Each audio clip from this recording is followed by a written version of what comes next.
Hello, I'm Dango Rose. Welcome to the Mountaineer Podcast, where everybody's listening. The Mountaineer brings you the latest news of the Peak to Peak region, in print, online, through our podcast, social media, and special publications. Now, listen in to the latest news of the area with our local journalists.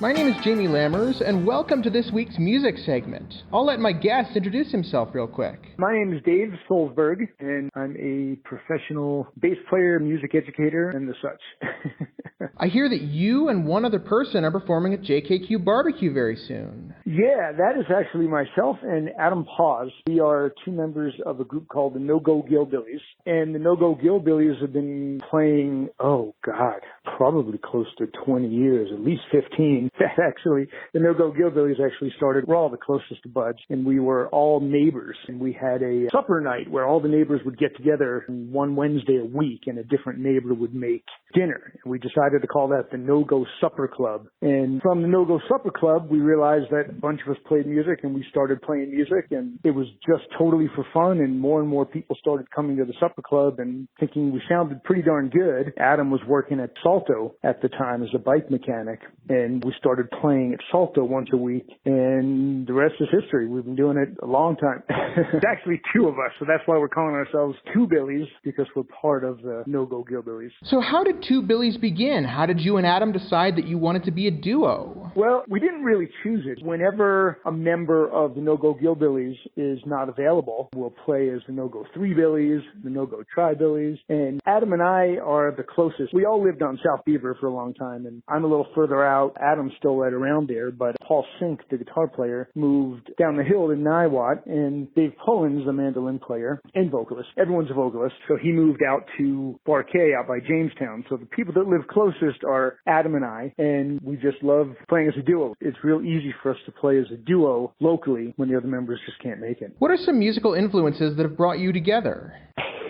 That's funny. Well, we have the most diverse musical interests that you could possibly imagine. I'll go into that in a sec. But Nogo Gillbillies is pretty much Americana bluegrass. Really traditional. Adam writes a lot of tunes, so it's a lot of original stuff. He played in a group called Mountain Standard Time for many years. So it's more or less bluegrass. The Nogo Gillbillies, that group, is pretty much traditional bluegrass. What brought us together? Oh, man. Adam and I listen to everything from Slayer to Bill Monroe, and our influences, and particularly our friendship, starts from the diversest types of music possible. Were there a wide variety of artists that brought you two together? I want to say it was a wide variety, but it was pretty distinctly bluegrass, traditional bluegrass. Bill Monroe, the McCary brothers, Tony Rice, David Grisman, that actually brought us together to play and pit during the supper clubs. That was definitely what brought us together, the glue that brought us together. Do you perform covers, originals, or a mix of both? A mix of both. A mix of both, definitely. Adam and Dave Pullen's, actually all of us write a bunch of material, but we perform a lot of Adam's tunes and a lot of Dave's tunes and some of Paul's tunes and some of my tunes. What's it like bringing other people's music to life? Well, it's a blast. The majority of the Nogo Gillbillies and the Two Billies, and I'm the bass player, so my joy comes from realizing and bringing to fruition other people's music. So that's more or less the process of mine, is having some of the other writers to really add to their tunes. What do you like about playing in Nogo Gillbillies and in Two Billies in particular? Well, the great thing about Gillbillies is, like I said, we're all the closest of friends, which is great. We've all been in a number of bands. I still play in 14 or 15 different groups. I'm a freelancer, a studio freelancer. But playing with the Gillbillies and playing with your closest friends is really just the end all. It's just great. Did you say 14 to 15 other groups? Yeah, I don't tour any longer, but I was touring and freelancing full-time for many, many, many years. What do some of those groups include? Right now, my main acts, I'm playing in a 17-piece salsa group called Quemando, based out of Boulder and Denver, and that's a festival group. We play mainly jazz festivals and Latin festivals and such. I'm working in a number of bluegrass groups, a Middle Eastern pop group. Just did a studio session with Sarah. Oh my God, I can't remember her last name. I feel terrible. Sarah sounds absolutely amazing. She plays around town too. Just actually finished up that. She'll be playing around town quite a bit, and I believe we're actually going to be playing around as a group. And then a number of jazz groups. My jazz trio and quartet play out from time to time, not as much anymore. But yeah, that's the gist of it. Diving more into your background, are you comfortable talking about your own musical background? Sure. I'll try to make it as short as possible. I tend to talk a lot, so.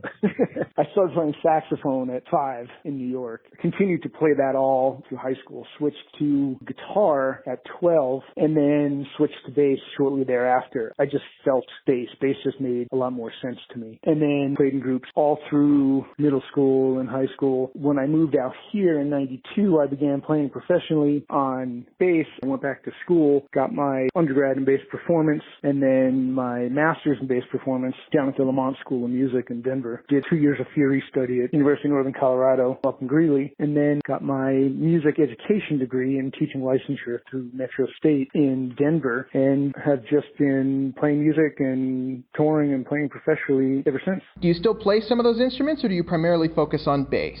Well, I teach everything, but I don't really come back to saxophone very much. I taught woodwinds and brass the last few years, and I was actually musical director at New Vista High School for 18 years. I do come back to guitar to write and just play around, and I play a bunch of drums. My 6-year-old son, Otis, has now been playing drums for a year, so he and I play along. We play AC/DC and Sarah Watkins and Led Zeppelin and Bruce Springsteen, and it's really kind of a trip to play with my 6-year-old. What do you love about playing in such a wide variety of groups? It keeps me from getting bored. I get a different taste and a different flavor. Latin jazz to bluegrass to Middle Eastern pop to punk. It really gets to go to jazz. It really gets to go over the whole gamut, and it's great. It really keeps me on my toes and keeps it interesting. And is there anything that you hope audience members will be able to take away from your shows when they come and see you? Yeah. If I can, as a professional musician or as a musician at any level playing in any group, if the people watching it can forget about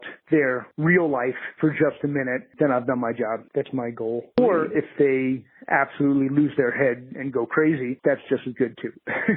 Is there anything else you'd like to add? Sure. The Two Billy shows, that's Friday, January 26th and January 27th at JK2. I think it's one of the things. I work in a group called Fast Floyd, which is a David Grisman, Tony Rice type of project, Jazzgrass, with another member of the Nogo Gillbillies, Paul Sink, which is a killer band. We don't have anything on the books at this very given moment, but got a bunch of stuff planned for the summer. Thank you so much to Dave for coming on board and joining us for the podcast. You can see Two Billies performing live at JKQ Barbecue at 200 Gregory Street in Blackhawk on Friday, January 26, 2024 at 6 p.m. and or on Saturday, January 27, 2024 at 5 p.m. And now for this week's Music Mentions.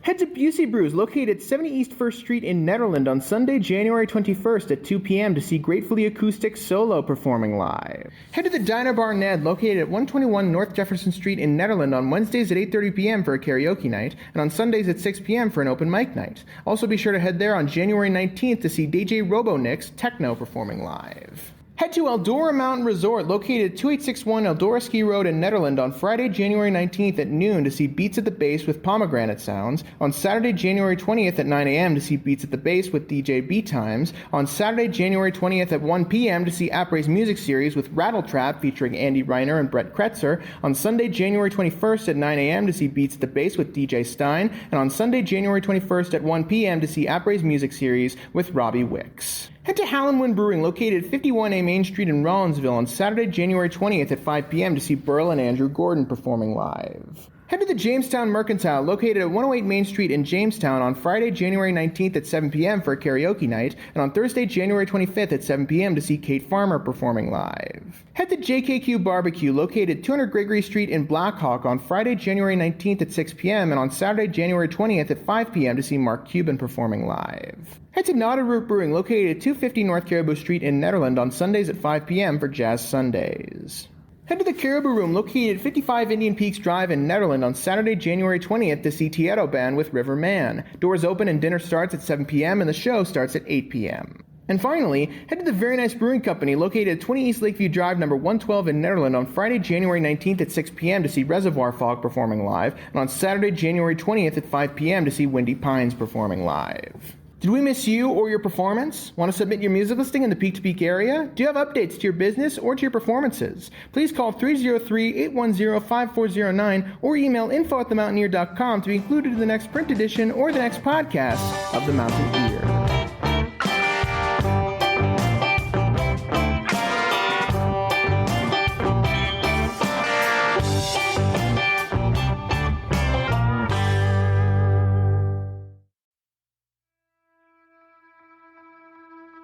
And that's it for our show.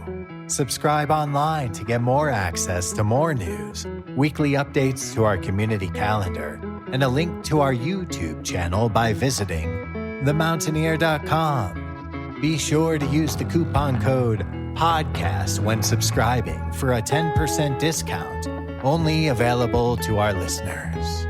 If you are in the local Peak to Peak area, be sure to pick up a print edition of The Mountaineer at a local business. I'm Dango Rose. Thank you for listening.